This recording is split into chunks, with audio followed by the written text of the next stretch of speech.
NECKS? Who NECKS? Who NECKS? Yo, what's going on, y'all? It's Combo Breaker 99. I am back with another Who's Next video. Alright, y'all, today let's focus on Mackenzie Dern. As y'all know, 2 or 3 weeks ago, Mackenzie Dern, she broke into the top 5 after her first round submission win over Nina Azaroff. So now she's amongst those elite fighters and former champions. Dern, she's definitely showed some improvement since her first loss. You know, she's improved in her weight, her physique, and her skills. And I feel like she's really been taking that initiative to grow as a fighter and work on her weaknesses.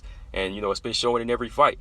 But after a win over a veteran in Nina Azaroff, who's been out for almost 2 years, I still think Mackenzie Dern could use a fight or two just to kind of work on her skills before jumping right into a title shot or a title eliminator. I feel like right now at number 5, she's kind of caught in the middle, right where she could be rushed into a fight.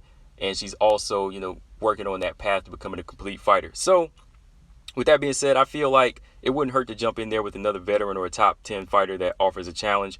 And when I say top 10, let's skip out on the 1 through 4 for right now. Let's link her up with some opponents, you know, 6 through 10. You know, so I got 2 top 10 opponents here. I'm going to throw in another one, you know, just for kicks. But I know one of the opponents I have is not in the top 10. You know, she's inactive right now. But we'll go down the list and see who offers her a great challenge for Mackenzie Dern. So got 3 opponents for y'all. First up, number 10, Tatiana Suarez. Tisha, she's a veteran. She offers a lot, you know, speed, strength, solid striker, great wrestler, you know, physically strong, very, very strong. You know, she's faced top-level opponents. She's very durable. She's came up short against those top-level opponents, but she's never been stopped or submitted. She's coming off of 2 wins now, Sam Hughes and Brianna Van Buren, after snapping that losing streak. I feel like she could be a really tough fight for a young contender in Mackenzie Dern, and I feel like that's what Tatiana Suarez needs right now. You know, she needs a fight against a tough young contender in Dern. And if Dern is able to test her striking and get the fight to the ground and submit somebody like Tatiana Suarez, that'd be big. She'd be the first to stop or submit Tatiana Suarez if she can land something big or get it to the ground and, you know, score a submission. Tatiana Suarez, don't let that ranking number fool you. You know, though she is number 10, I feel like she has a lot to offer. You know, she has skill, IQ, and strength. You know, she has very, very underrated strength. I feel like a lot of fans don't understand that she can go out there and give you work. She gave Zhang Weili work. And in my opinion, I feel like she beat Rose Namajunas twice. All right, next up, number 8, Claudia Gadelha. Former top 10 contender. I know she's seen some better days, and I feel like she's been given some gift decisions, like I always say, against Angela Hill and Carla Esparza. But I feel like Claudia could be a tough physical specimen for Mackenzie Dern. Good test for Mackenzie's striking and footwork. You know, if she wants to test out her striking and, you know, work on her jab, that would be a good fight. And it even also be a good test for her to help Dern learn how to get some tough takedowns against a, you know, physically strong fellow BJJ practitioner. I think taking Claudia down would be a big challenge, but when it goes down to the ground, I think Dern, it'll favor her a lot, you know, because I feel like, you know, Dern has that momentum right now, and she's just an all-around slippery fighter when it goes to the ground. Claudia, she's also coming off a loss to Yan Xiaonan right now, and she has wins over, like I say, Angela Hill and Randa Marcos. So if she really wants to get back in the mix, she needs to take on somebody like Mackenzie Dern as well, and I think it would really balance out, you know, Mackenzie Dern. Again, you know, this would be a good fight to just really test out her striking and footwork. Don't think Claudia has anybody booked right now. I've heard word that she has an injury. I'll probably have to look more into that, but I think the number 8, Claudia Gadelha, will be a good fight for her. All right, next up, who I'll add to the mix. I know she has a fight booked May 8th with Michelle Waterson. I'm going to throw in number 6, Marina Rodriguez.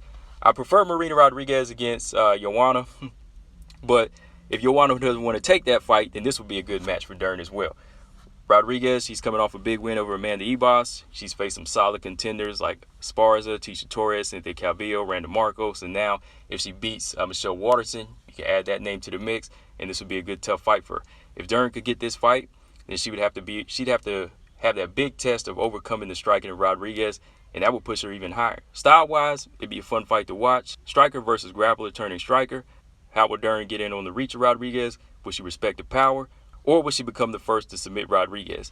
All right, and last but not least, this is a name that, you know, I had to throw into the mix because a lot of people have been talking about this fight. The unranked, but once number 3, Tatiana Suarez. Tatiana Suarez, she's been out of action for almost 2 years now, but she's looking to make her return in the summer. But the latest I've heard, it might be getting pushed back a little bit more because of some more injuries.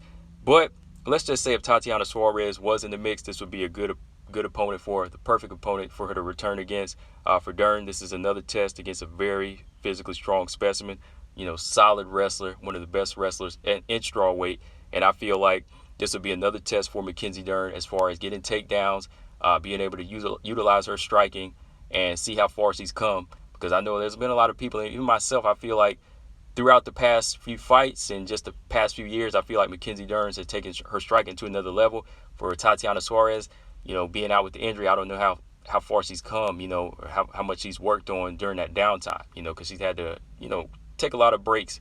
So that would be a good test for Tatiana Suarez. She was in the top 3, and to see if she could come back after 2 years and take on the now number 5 Mackenzie Dern, that would be a tough fight. But I don't know, man. It would be a major fight for Tatiana Suarez to return against and get her spot back.